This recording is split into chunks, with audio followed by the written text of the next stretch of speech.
The Amalfi Coast has a way of making you feel like you have discovered something extraordinary, right up until the moment a tour bus parks beside you and 40 strangers squeeze into the same viewpoint.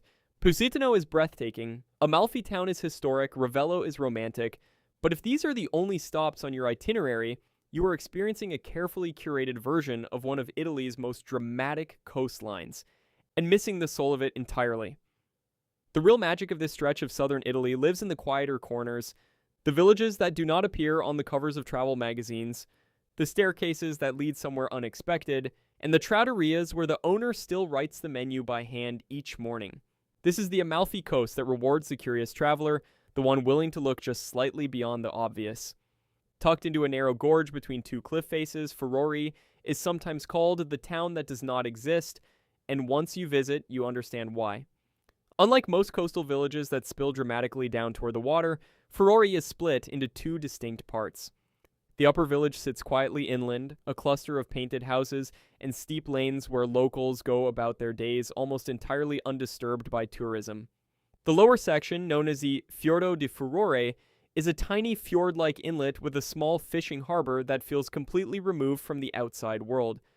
The famous bridge arching over the gorge has become a minor attraction for cliff divers during summer competitions, but outside of those brief events, the place returns to its natural stillness. Walking through Furore feels less like sightseeing and more like stumbling into someone's private life, which is precisely what makes it so memorable. Positioned between Positano and Amalfi, Praiano is the kind of place that travelers pass through without stopping, which is their loss and your gain.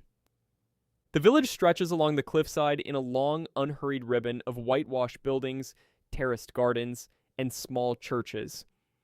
There are no major landmarks demanding your attention, no queues forming at dawn, no souvenir shops stacked 3 deep along a crowded promenade. Instead, you find a genuine working community where fishermen still bring in their catch each morning, and residents nod to strangers with the easy confidence of people who have not yet been overwhelmed by visitors. The beach at Marina di Praia is a tiny cove accessible by a narrow path, and on a weekday morning in late spring or early autumn, you might have it almost entirely to yourself. Praiano also offers some of the most spectacular sunset views on the entire coast, without requiring you to fight for a position at a crowded overlook. Conca dei Marini sits just west of Amalfi and is best known among those who know it at all for the Grotte dello Smeraldo, an emerald grotto accessible by boat or by elevator from the road above. But the grotto, while genuinely beautiful, is only one reason to linger here. The village itself is a series of terraced levels connected by stone staircases, with small piazzas that seem designed purely for sitting and watching the light change over the water. The pace here is noticeably slower, the atmosphere noticeably calmer, and the sense of being somewhere authentic noticeably stronger.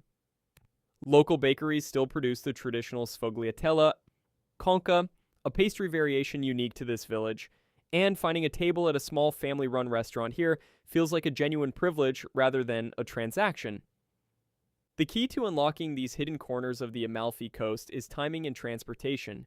Arriving outside of peak summer months, particularly in May, June, or September, transforms the experience entirely. Renting a scooter or hiring a private driver gives you the flexibility to stop wherever instinct leads you, rather than being bound to ferry schedules or crowded bus routes. Staying overnight in one of these smaller villages rather than commuting from a larger town means you experience the coast after the day trippers have gone, when the light softens, the lanes empty, and the place finally exhales. The Amalfi Coast does not need to be a crowded spectacle. Approached with a little patience and a willingness to wander, it becomes something far more personal and far more lasting.